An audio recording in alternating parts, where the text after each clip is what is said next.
Hallelujah, praise the Lord. सबको जय मसीह की। मेरे प्यारे भाई बहनों, मैं आप सबको प्रभु का वचन शेयर करना चाहती हूँ। प्रभु ने दूसरा राजाओं 6 में कहा है, कुल्हाड़ी का पानी पर तैरना। आओ हम लोग जानते हैं कुल्हाड़ी का पानी पर तैरना। भविष्यवक्ताओं के चेलों में से किसी ने एलीशा से कहा, यह स्थान जिसमें हम तेरे सामने रहते हैं वह हमारे लिए बहुत छोटा है, इसलिए हम यरदन तक जाएं और वहां से एक एक बल्ली लेकर यहाँ अपने रहने के लिए एक स्थान बना लें। उसने कहा, अच्छा जाओ। तब किसी ने कहा, कृपया अपने दासों के संग चल। उसने कहा, चलता हूँ।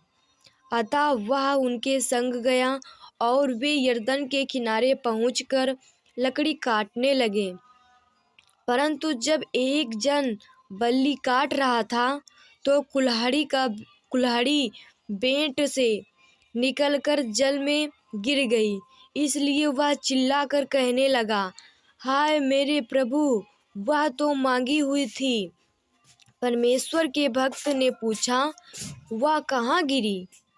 जब उसने स्थान दिखाया तब उसने एक लकड़ी काट कर वहां डाल दी और वह लोहा पानी पर तैरने लगा। उसने कहा, उसे उठा ले।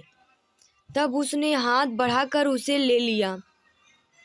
अराम का राजा इज़राइल से युद्ध कर रहा था और सम्मति करके अपने कर्मचारियों से कहा, अमुक स्थान पर मेरी छावनी होगी। तब परमेश्वर के भक्त ने इज़राइल के राजा के पास कहला भेजा, चौकसी कर और अमुक स्थान से होकर न जाना, क्योंकि वहाँ अरामी चढ़ाई करने वाले हैं। तब इज़राइल के राजा ने उस स्थान को, जिसकी चर्चा करके परमेश्वर के भक्त ने उसे चिताया था, दूत भेजकर अपनी रक्षा की। और इस प्रकार एक दो बार नहीं वरन बहुत बार हुआ। इस कारण अराम के राजा का मन बहुत घबरा गया। अतः उसने अपने कर्मचारियों को बुलाकर उनसे पूछा, क्या तुम मुझे ना बताओगे कि हम लोगों में से कौन इज़राइल के राजा की ओर का है? उसने एक कर्मचारी से कहा, हे मेरे प्रभु, हे राजा, ऐसा नहीं। एलीशा जो इज़राइल में भविष्यवक्ता है, वह इज़राइल के राजा को वे बातें भी बताया करता है जो तू शयन की कोठरी में बोलता है। राजा ने कहा, जाकर देखो कि वह कहाँ है। तब मैं भेजकर उसे पकड़वा मंगाऊंगा। उसको यह समाचार मिला, वह दोतान में है। उसने वहां घोड़ों और रथों समेत एक भारी दल भेजा और उन्होंने रात को आकर नगर को घेर लिया। भोर को परमेश्वर के भक्त का टहलुआ उठा और निकलकर क्या देखता है कि घोड़ों और रथों समेत एक दल नगर को घेरे हुए पड़ा है। तब उसके सेवक ने उससे कहा, हाय मेरे स्वामी, हम क्या करें? उसने कहा, मत डर, क्योंकि जो हमारी ओर है वह उनसे अधिक है जो उनकी ओर है। तब एलीशा ने यह प्रार्थना की, हे यहोवा, इनकी आंखें खोल दे कि यह देख सके।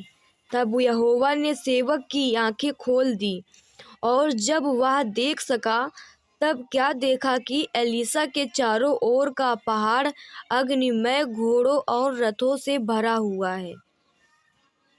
जब अरामी उसके पास आए तब एलीशा ने यहोवा से प्रार्थना की कि इस दल को अंधा कर डाल। एलीशा के इस वचन के अनुसार उसने उन्हें अंधा कर दिया। हालेलुया। तब एलीसा ने उनसे कहा, यह तो मार्ग नहीं है और ना यह नगर है। मेरे पीछे हो लो, मैं तुम्हें उस मनुष्य के पास जिसे तुम ढूंढ रहे हो पहुंचाऊंगा। तब उसने उन्हें सोमरोन को पहुंचा दिया। जब वे सोमरोन में आ गए, तब एलीसा ने कहा, हे यहोवा, इन लोगों की आंखें खोल कि देख सकें। तब यहोवा ने उनकी आंखें खोली, और जब वे देखने लगे, तब क्या देखा कि हम सोमरोन के मध्य में हैं।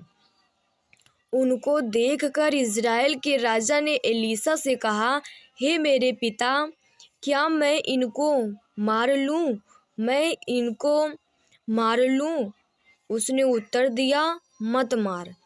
क्या तू उनको मार दिया करता है जिनको तू तलवार और धनुष से बंदी बना लेता है?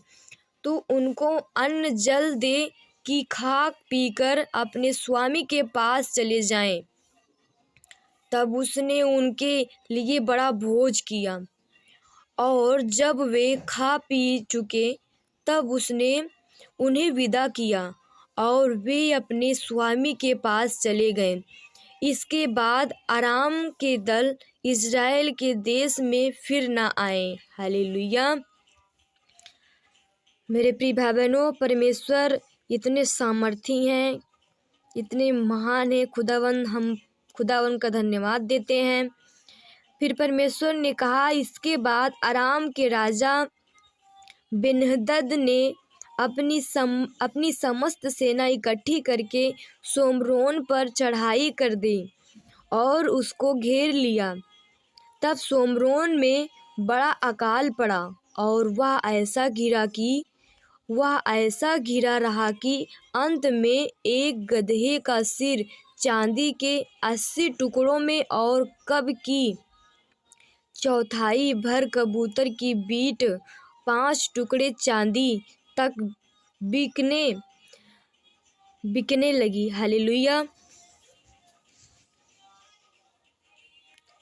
एक दिन इज़राइल का राजा शहरपनाह में टहल रहा था कि एक स्त्री ने पुकार के उससे कहा, हे प्रभु, हे राजा, बचा। उसने कहा, यदि यहोवा तुझे ना बचाए तो मैं कहाँ से तुझे बचाऊंगा? मैं कहाँ से तुझे बचाऊं? क्या खलिहान में से या दाखरस के कुंड में से? फिर राजा ने उससे पूछा, तुझे क्या हुआ? उसने उत्तर दिया, इस स्त्री ने मुझसे कहा था, मुझे अपना बेटा दे कि हम आज उसे खा लें, फिर कल मैं अपना बेटा दूंगी और हम उसे भी खाएंगी। तब मेरे बेटे को पकाकर हमने खा लिया। फिर दूसरे दिन जब मैंने इससे कहा कि अपना बेटा दे कि हम उसे खा लें, तब इसने अपने बेटे को छिपा रखा। उस स्त्री की ये बातें सुनते ही राजा ने अपने वस्त्र फाड़े। वह तो शहरपनाह पर टहल रहा था, अपने वस्त्र फाड़े। जब लोगों ने देखा, तब उनको यह देख पड़ा कि वह भीतर अपनी देह पर टाट पहने हैं। तब वह बोल उठा, यदि मैं शापात के पुत्र एलीसा का सिर आज उसके धड़ पर रहने दूं, तो परमेश्वर मेरे साथ ऐसा ही वरन इससे भी अधिक करे। एलीसा अपने घर में बैठा हुआ था और पुरनिये भी उसके संग बैठे थे। अतः जब राजा ने अपने पास से एक जन भेजा, तब उस दूत के पहुंचने से पहले उसने पुरनियों से कहा, देखो, इस खूनी के बेटे ने किसी को मेरा सिर काटने को भेजा है। इसलिए जब वह दूत आए, तब किवाड़ बंद करके रोके रहना। हालेलुया। क्या उसके स्वामी के पाँव की आहट उसके पीछे नहीं सुन पड़ती? वह उनसे यो बातें कर ही रहा था कि राजा उसके पास आ पहुंचा और राजा कहने लगा, यह विपत्ति यहोवा की ओर से है, अब मैं आगे को यहोवा की बाट क्यों जो होता रहूं। हालेलुया। मेरे प्रिय भाई बहनों, मेरा परमेश्वर इतना महान और सामर्थी है, इतना अनुग्रहकारी है कि परमेश्वर अपने आत्मिक पिता को सारी बातें, अपने आत्मिक जन को सारी बातें बताता है जो आगे की घटनाएं होने वाली थी। परमेश्वर ने उन्हें पहले ही अपने आत्मिक अगुओं को सचेत कर देता है। हालेलुया। सबको जय मसीह की। मेरे प्यारे भाई बहनों, आप इस वीडियो को ज़्यादा से ज़्यादा लोगों तक शेयर करें और मेरे चैनल को सब्सक्राइब करें। सबको जय मसीह की। हालेलुया।